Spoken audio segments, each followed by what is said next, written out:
Welcome to Single Parent Success Stories, a podcast designed to inspire single parents.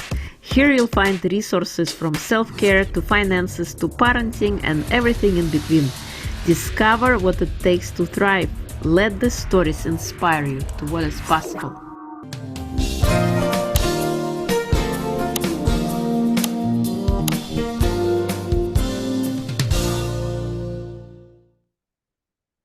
Hello and welcome to Single Parent Success Stories. Today's guest comes to us from the UK. His name is Moneel Trivedi. He's a loving divorced dad of two awesome girls who co-parents them.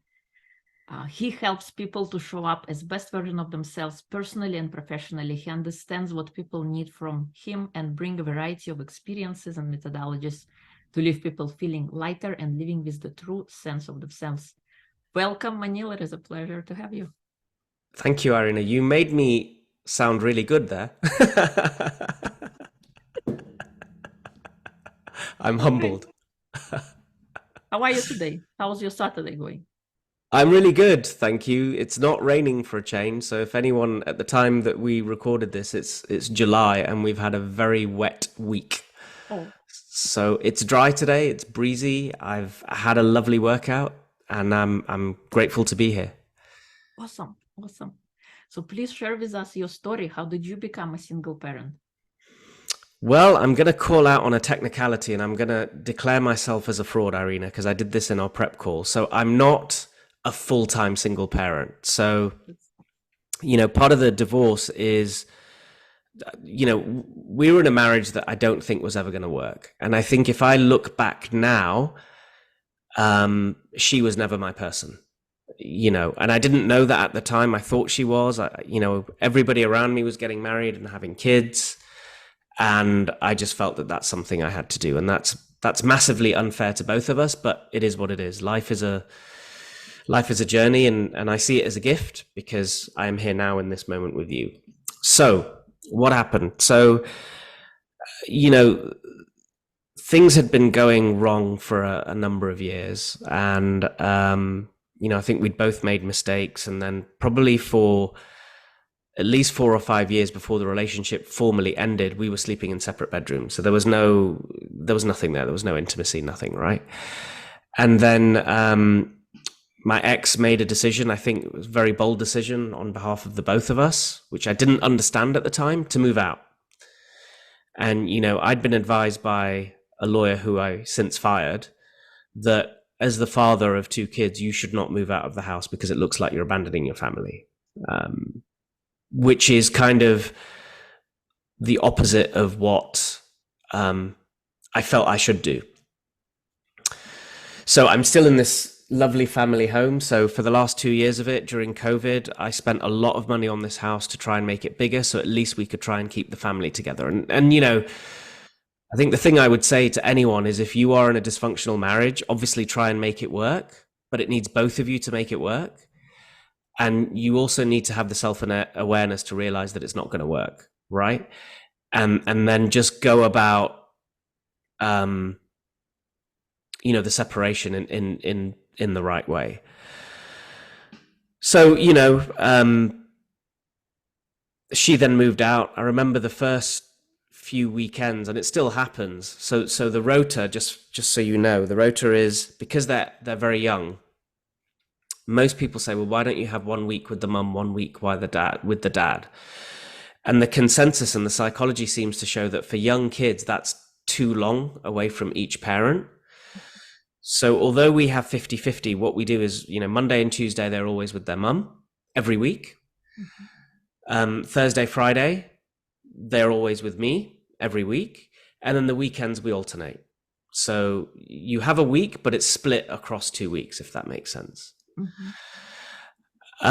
Does that make sense? Any questions? Yeah. The question is, what were some of the struggles or challenges you faced, when you in your single parenting journey, and how long has it been, by the way?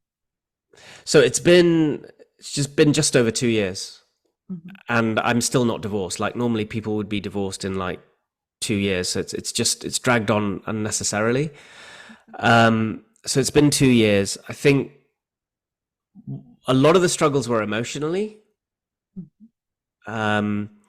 So things like, when they go and you're not going to see them for 5 days, I would cry. I would feel like my heart's been taken away from me, because the one thing that I hold quite dear to my heart is, I think my job on this planet, if there's nothing else, is to be a father to my beautiful girls, right? And that's it.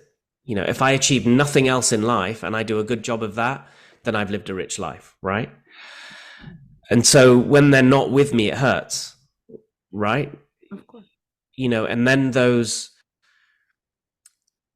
moments come in where, should we be together? Should I have done things differently? Is it actually good for the kids for us to be apart? And this is all the irrational stuff. Rationally, that your kids need to grow up seeing both their mum and their dad happy, whether that's together or separated, right? And so that was probably the big thing. And that probably took me about a year to come to terms with. And I know that before we started recording, one of the things I said to you is it's a bit like grief, right? Time doesn't heal the grief. What happens is you just get used to it and you come up with mechanisms to deal with the grief. But the grief never goes away, right? It just plays less of a prominent role in your life. So it might start off at the front and then it just slowly echoes to the back. And it's the same thing with missing the girls every time they leave me. And so then other struggles, as you'll know, are like the practical struggles, right? So, especially when you're a father to two young girls, it's like, okay, I have to take them to the men's room, right? And the men's room, generally, anywhere you go, is disgusting, right? It's horrible. Like, men stand up, they don't even lift the seat up, and then they pee, and it's like they're watering the garden, right? It just goes everywhere. It's like, I wonder, do most men go into public toilets and just close their eyes and pee because it's some game that they learn it's disgusting, right? And then even the floor's wet. It's like, not only did you pee all over the toilet, but then what, did you aim for the floor on both sides? Like, what? And so I've always been a sit-down peer. My mum has instilled this into me when I was young. When my dad died at 10, she's like, just sit down and pee. And then if you pee, like, just get a tissue and clean it up, right? So this is the courtesy that I extend to the world as a male when I urinate in public places, and I expect other males to do the same thing, right? Manners. So things like that. So you all end up going to the toilet, and then you look around and you have to give it a good wipe, and then you make the paper toilet seat for them and all this sort of stuff. And people are wondering, why the hell is this guy talking about the toilet so much? But this is a problem, right? Yes. And actually, this elicits a question, because you're a mother to two boys. Well, a girl and a boy. Oh, a girl and a boy. Okay. Yeah. So when you take the boy, or when you took the boy to the ladies, is the ladies generally clean, or do you have the same problem as the men's? No, we don't. We don't have the same. So it's generally clean, right? Of course, yes. Okay, right. So thankfully that's good. So then the other thing is just things like, when you're in a family of four, and let's say you want to step away to pay the bill or go to the toilet on your own, then you've got like two young kids that you can't leave. And, when you have that other parent, it's just stuff is easier. And things like booking holidays, when you book holidays for 3 people, it's more expensive than booking a holiday for 4 people. Oh, wow. I don't know if anyone knew that. Does anyone know that? You get charged for fewer people. Oh, really? Well, that's how it works here in the UK anyway. Like when you're booking. So yes, so those are some of the things that come to mind. I think different parenting styles, different foods. Look, none of it is life threatening. None of it is life altering. It's just things that you have to get used to. Of course, yeah. So how did you deal? What helped you deal with your challenges, like the emotional kind? What did you do for yourself to help? Oh, this is a great question. So I think one of the first things And so whilst all this is going on, I was dealing with an autoimmune condition that I have, which is rheumatoid arthritis. So for anyone that doesn't know, this is where it's not osteoarthritis. Osteoarthritis is to do with the weakness of the bones and the bone density. Rheumatoid arthritis, like a lot of autoimmune conditions, is where your body attacks itself. And for me in particular, it's the symptoms come on by stress. Okay. So stress or lack of movement or, poor diet and poor sleep, right? Those are really the four pillars. So I discovered Ziva meditation by a lady called Emily Fletcher, who's based in New York. So I started doing that. And before I did that, I couldn't lift my arms above shoulder height. Oh, wow. I couldn't sleep on either side. And now I'm fully weight training and all that sort of stuff. Mm-hmm. So a lot of personal growth, a lot of podcasts, a lot of introspection, journaling. Mm-hmm.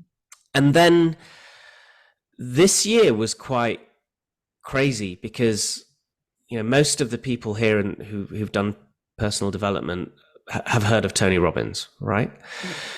And I'd heard of Tony Robbins, I'd never really engaged. Okay. Mm-hmm. And I'm 46 now. So Tony Robbins has been around for most of my life, right? And then I attended one of his free events in January. Mm-hmm. And then I signed up to one of his virtual events in March.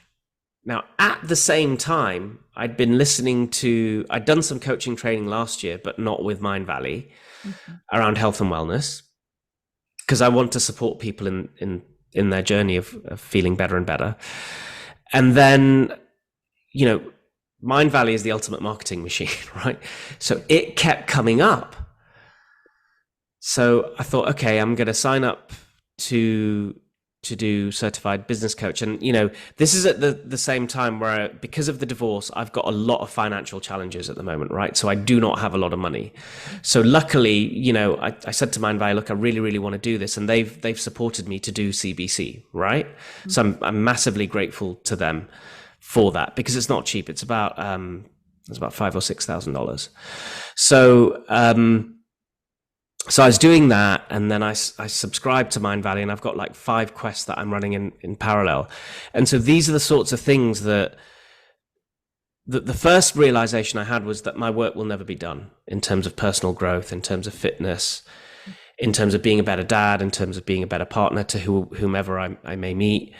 My work is not done, right? The other thing is the sense of community. And I think that is a big, big part in my life, that either people get busy. So, the community that I have, they still have families. Those families still do things together. Obviously now I'm part-time single or part-time daddy, mm-hmm. It's just a different dynamic, right? It's not good or bad. But then when I met all of you people from Mind Valley and you reached out, and we just have, I can't describe it. We just have an energy, and we just have a type of conversation that is just very difficult to have with people that are not invested in their own personal growth and spirituality. So I think those are the big things that have kind of helped me on the way. Mm-hmm. Totally, I totally get you. What about for you? I'm interested. Like, what about for you? What? Similar experiences, personal growth, but also I believe in hobbies. I believe hobbies are not just for kids, they're for adults as well, because we all have a little 5-year-old inside of us. So I discovered, I did Argentine tango dancing. So through that, I discovered community of dancers. I did painting. I discovered community of painters. I did singing, and I had people who support, who share with the same passion. So doing all those things, creating the community and rediscovering, because for myself, I lost myself in the process of being married. I no longer knew who I was. I was someone else's parent, someone else's spouse, but who am I? What do I like? What do I dislike? And I did pursue different passions and created community around them. And I think that would kind of help for personal growth as well, like Mind Valley and Brandon Bouchard. So different circles of community. Yeah, and Jay Shetty as well as another one. Marissa Peer. What's interesting for me when you talk about who am I as a person when you were married, and that's probably one of the other things that I have to call out, is that towards the end, I was a very different person. I was a very different man to the man that my ex-wife married, right? And that would have added its own stress. And if you're not both on the same journey, even if you're on the same journey, you do it different ways, and that can add friction to a relationship. But if one of you's on the journey and one of you isn't, it's super hard, right?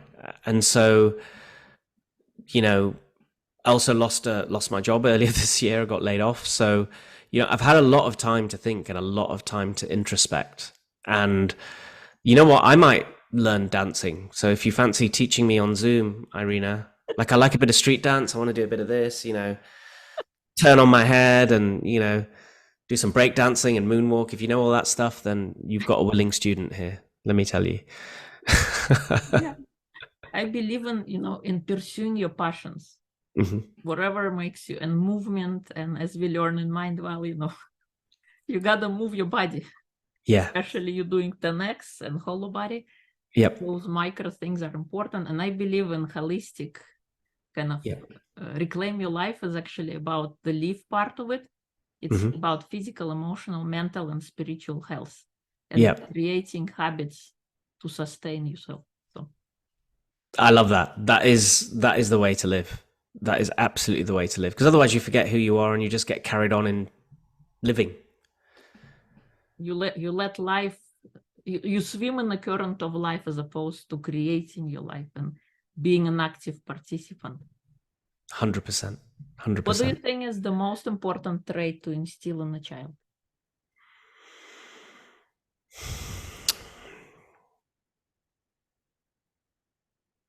I don't know if it's are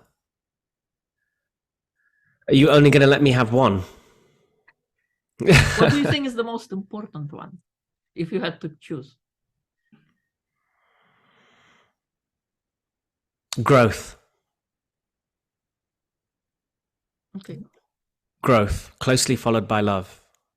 And growth is that philosophy of, always look to grow, always look to, and it's a difficult one because you can't say to kids, always look to be better, because that implies they're not good enough. And that's absolutely not what I mean. It's just, pick up knowledge, use that knowledge, serve others, serve yourself, right? That's what I mean by growth. It's this insatiable appetite to just learn. Not necessarily for an outcome, but just for the sake of learning. Yeah. If I learn one thing today, if I make one person smile today, then as I go to bed, if I never wake up, then my life's been worth living, right? And I would say that probably. Yeah. What about for you? I think self-esteem and believing in yourself no matter what. Wow. Yeah. Even that would be. Life gets you down, you still remember who you are and pursuing the things. Yep. But growth, I think, is also important because we're constantly evolving as we learn about the world and we learn about ourselves and how we interact and we grow. So I love that.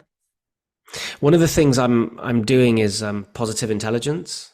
So I'm sure you've heard of it. It's this idea that you have, saboteurs that are aspects of your personality that will keep you constrained, that will make you be a perfectionist or people please or be scared of everything or whatever. And then we all have a judge. So either we judge ourselves and say we're not worthy, or we judge other people, or we judge situations.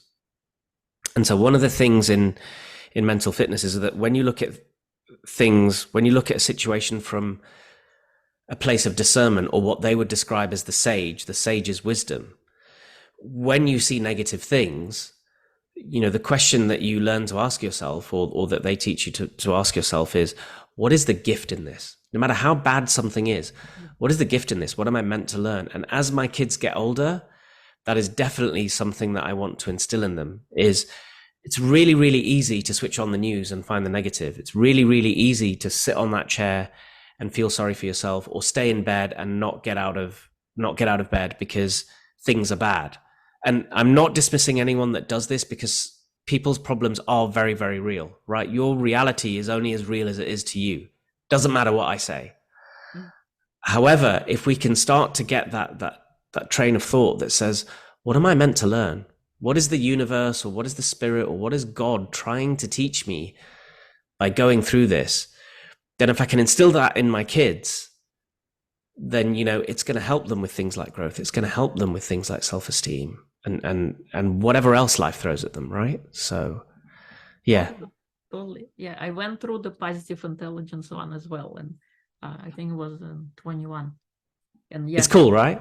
yeah, it's pretty cool that, you know, you get to experience. And if we live our life as an observer of a situation, as opposed to always being in it and being affected by all of the emotions and all of the tags, but kind of like looking aside, we can then observe what's happening here.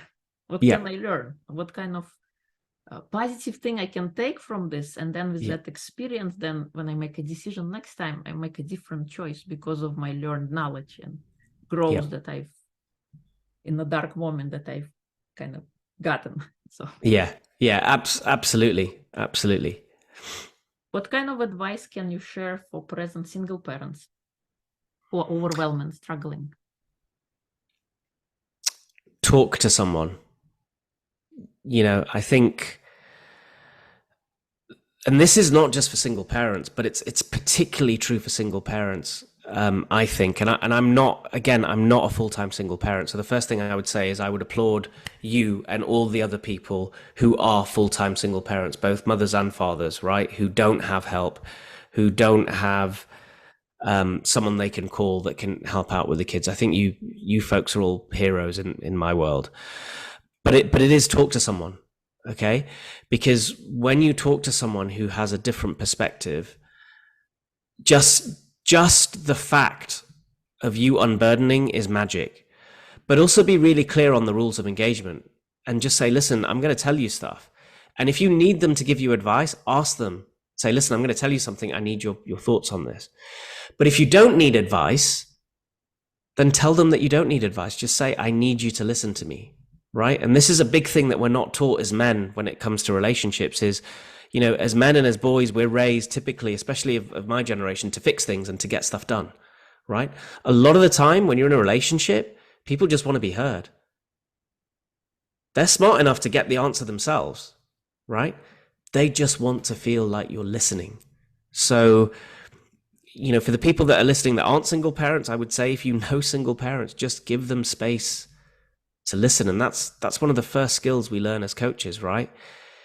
Is just to hold a space, to hold someone's look or their gaze, and to just let them be. And to not feel like you have to give them an answer, to not feel like, you know, you even have to talk. Just let them be. And, you know, that can transform relationships. It can transform someone's mindset. And, you know, there are resources out there. You know, the first thing I would do is curate your social media feeds. I'm not one of these people that is going to say mobile phones and social media are bad. I think they're a gift. But I think what happens is if you look for the bad in life, you can find it very quickly on social media. That's all it is, right? So curate your feed, find positive people, you know, find the people who are in the same situation as you, who might inspire you, who might actually be open to connecting with you, right? Find your tribe.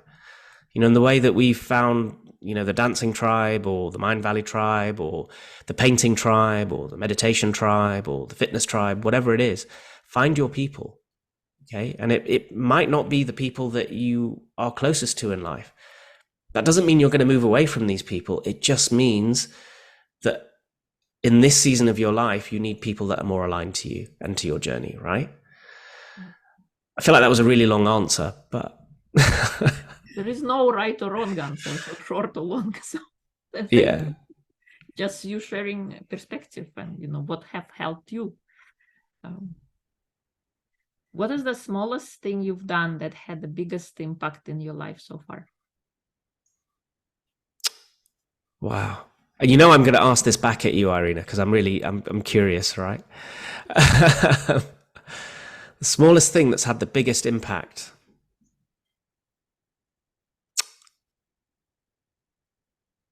I think letting go.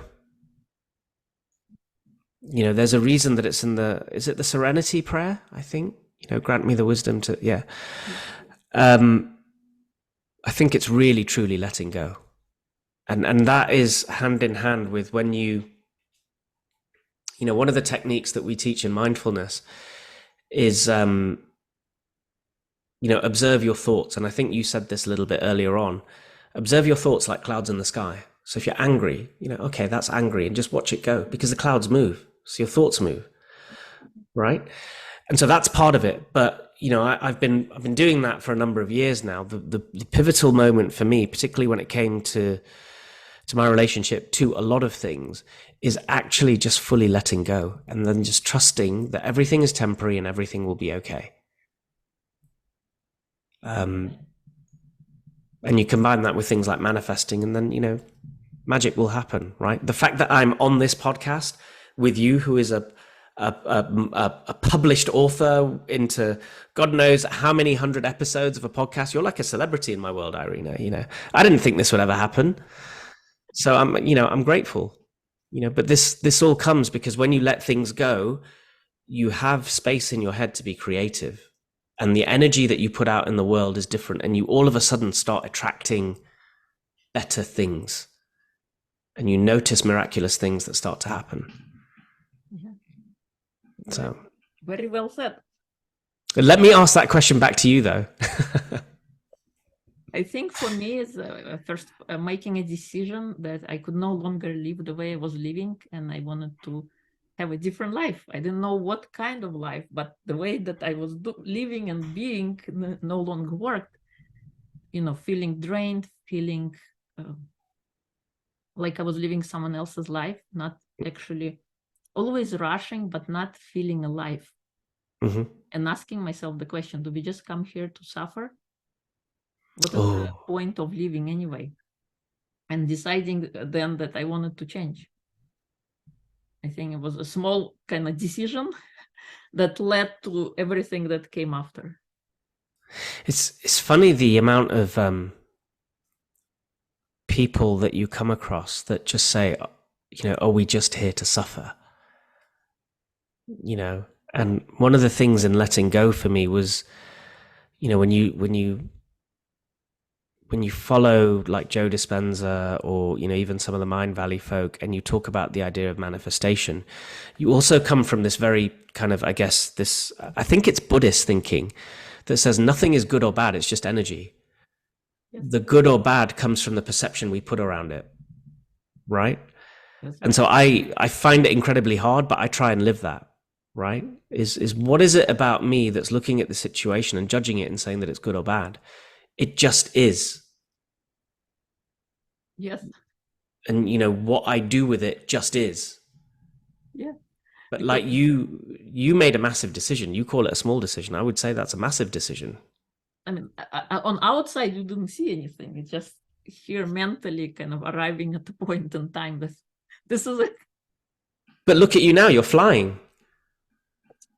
I wouldn't say flying, getting there. But what I mean is your energy, right? Your smile, your release, your glow is you're flying, because you remember what it was like to have your wings clipped. Yes. You remember what it was like not to be in your authenticity.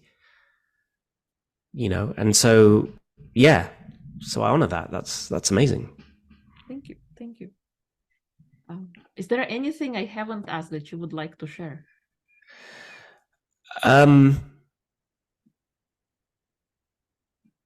It's tough. It is just tough. And so one of the things to accept is that it's tough, and there's going to be moments of toughness. You may get out of them, you'll go back into another one, right? It's not good or bad, it's just life, right? And so how we perceive the situations of, when we're out in a restaurant on our own with the kids and they're shouting and they're not listening, that's really, really important. And, I'm not going to be one that says, don't shout at your kids, because I've lost my patience with my kids over the past weekend, right? Accept that it's okay. Accept that you're human. Accept that you're worthy. You are a great father. You are a great caregiver. You are a great parent. right? No matter what. Our kids only need two things, that's love and safety. And just remember that. And, there's a reason why on airplanes, when they do the oxygen demonstration, there is a reason why they say you put your mask on before you put your kids mask on. And you should live that with everything that you do in your life. Self-care is more important, especially for single parents. It's like the most important thing you can do for your kids and for you. So that would be my kind of parting thought. What is your personal self-care that you cannot live without? All of it. I think I've worked out there are aspects that I can miss out that I cannot do in a day, but I feel the impact of it. So, I journal, I manifest, and I'm grateful for the things in the future that haven't happened yet. I do Wim Hof breathing. So, if anyone doesn't know what this stuff is, just reach out to either of us and we'll tell you, right? And we'll direct you to resources. So Wim Hof breathing, 3 rounds. Movement.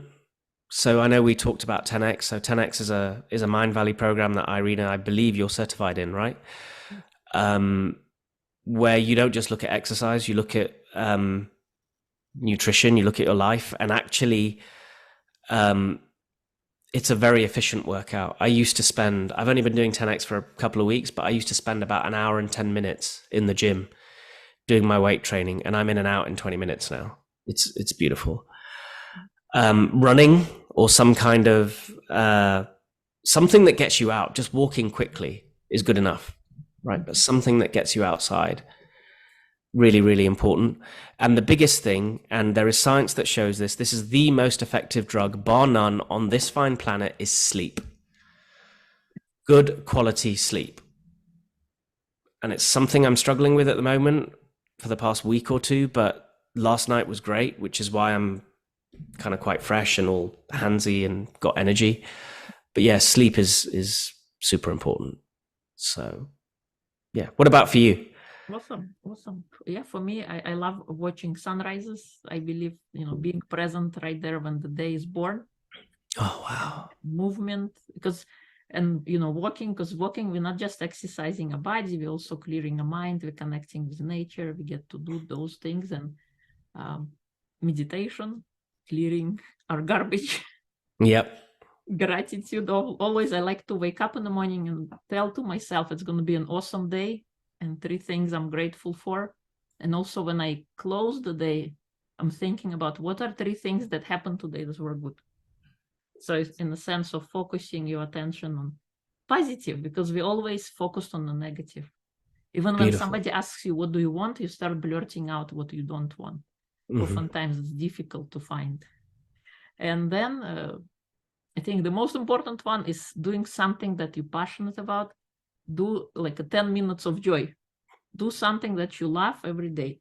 For me, it's singing. So I do singing. Wow. To inspire myself to keep going. So far on my list, you're going to teach me dancing and you're going to teach me singing. So I'll put it in the diary, and you can be my song and dance teacher. How's that sound? All right, awesome.